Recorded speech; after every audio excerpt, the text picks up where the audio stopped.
Hi viewers, welcome to homework online classroom. আবারও সবাইকে homework online ক্লাসরুমে স্বাগত জানাই। এসো আমরা দেখি ক্লাস 3-র প্রথম পর্যায়ক্রমিক মূল্যায়ন 2024-এর, অর্থাৎ 23-এর হলেও আমরা কিন্তু এটা 24-এর জন্য খুবই গুরুত্বপূর্ণ মনে করছি। তো 2024-এর একটি গুরুত্বপূর্ণ প্রশ্নপত্র আমরা এখানে বাংলা বিষয়টি দেখে নেব চটপট, মাত্র 2 মিনিট সময় লাগবে। শেষ অবধি ভিডিওটা দেখো, ভিডিওটা ভালো লাগলে লাইক করে দিও, চ্যানেলটা সাবস্ক্রাইব করে বেল আইকন বাজিয়ে রাখো, কারণ তোমাদের একটি মাত্রই চ্যানেল যে চ্যানেলটায় প্রথম থেকে শেষ অবধি প্রত্যেকটা পৃষ্ঠা ধরে ধরে পড়ানো হয়। আর যারা আমার সঙ্গে লাইভ ক্লাস করতে চাও তারা অ্যাপটা ডাউনলোড করে নিয়ে এক্ষুনি তোমাদের নিজস্ব কোর্সে জুড়ে যাও। তো চলো আমরা শুরু করি আজকের আলোচনাটা। তো আজকের প্রশ্নপত্রটা দেখে নেব, সবাই ভালো করে মন দিয়ে দেখো এবং লিখে নাও।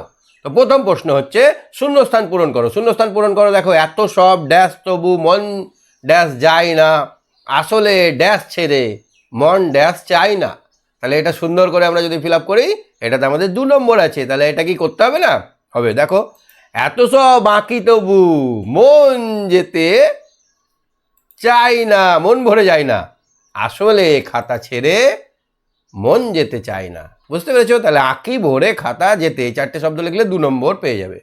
তো চলো নেক্সট কোশ্চেন দেখি।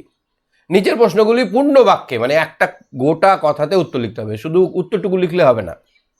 তোমার নাম কি, তুমি লিখে দিলে আমার নাম দেবদাস, তো তুমি লিখে দিলে দেবদাস, তাহলে হবে না। তোমার নাম কি যদি থাকে, পুরো বাক্য বলতে পুরোটাই লিখতে হবে, আমার নাম দেবদাস ভাস্কর, এরকমভাবে।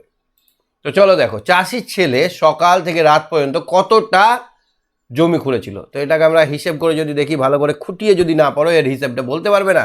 আমরা দেখেছিলাম এখানে যে সে সারাদিনে 5 বিঘে জমি খুঁড়েছিল। 5 বিঘে মানে কত বলো তো? প্রায় 100 কাঠা। চাষির ছেলে সকাল থেকে রাত পর্যন্ত প্রচণ্ড পরিশ্রম করে 5 বিঘে অর্থাৎ 100 কাঠা জমি খুঁড়েছিলেন। নেক্সট চলো 3 নম্বরের কোশ্চেনগুলো দেখে, ক্ষয়ের কোশ্চেনটা দেখি। বনে শিকারীর প্রিয় বন্ধুকে ছিল। এটা তোমরা সবাই বুঝতে পেরে গেছো, শিকারীর প্রিয় বন্ধু ছিল সেই বাঘটি। তাহলে এখানে লিখতে হবে বনে শিকারীর প্রিয় বন্ধুটি একটি বাঘ ছিল বা একটি বাঘ। নেক্সট চলো দেখি গয়েরটা, ফুলপরিরা পরিদের নিয়ে আসা বীজ থেকে যে গাছ হয়েছিল তাতে কি কি রঙের ফুল ফুটেছিল। আমি যখন পড়াই তখন অবশ্যই বলেছিলাম ভিভিআই খুবই ইম্পর্টেন্ট, তোমরা নিশ্চয়ই নোট করে রেখেছো। এখানে ফুটেছিল নীল, হলুদ, লাল, বেগুনি, সাদা। কোন রঙটা ফোটেনি বলো তো? নীল, হলুদ, লাল, বেগুনি আর সাদা। হয়ে গেল।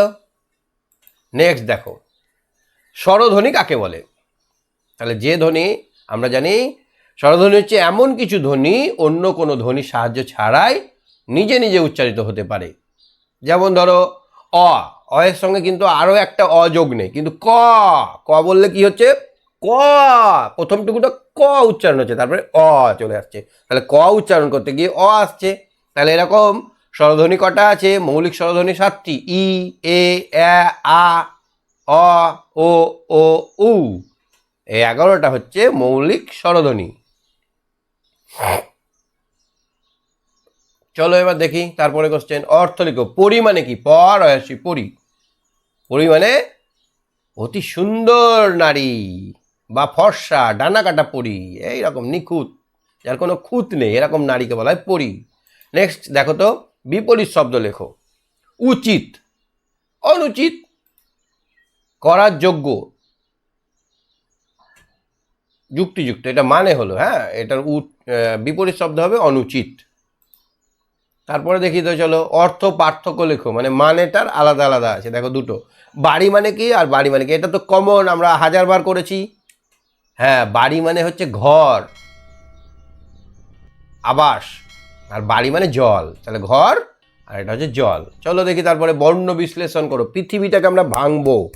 পৃথিবীটার লেখাটার মধ্যে কি কি আছে? পয়ে রি, মানে প আছে, রি আছে, থ আছে, হর্ষই আছে, ব আছে, দীর্ঘইকার আছে। বুঝতে পেরেছো? চলো নেক্সট দেখি। তাহলে আমাদের এই ছিল প্রশ্নপত্র। টোটাল 10 নম্বরের কোশ্চেন ছিল, সময় ছিল 20 মিনিট।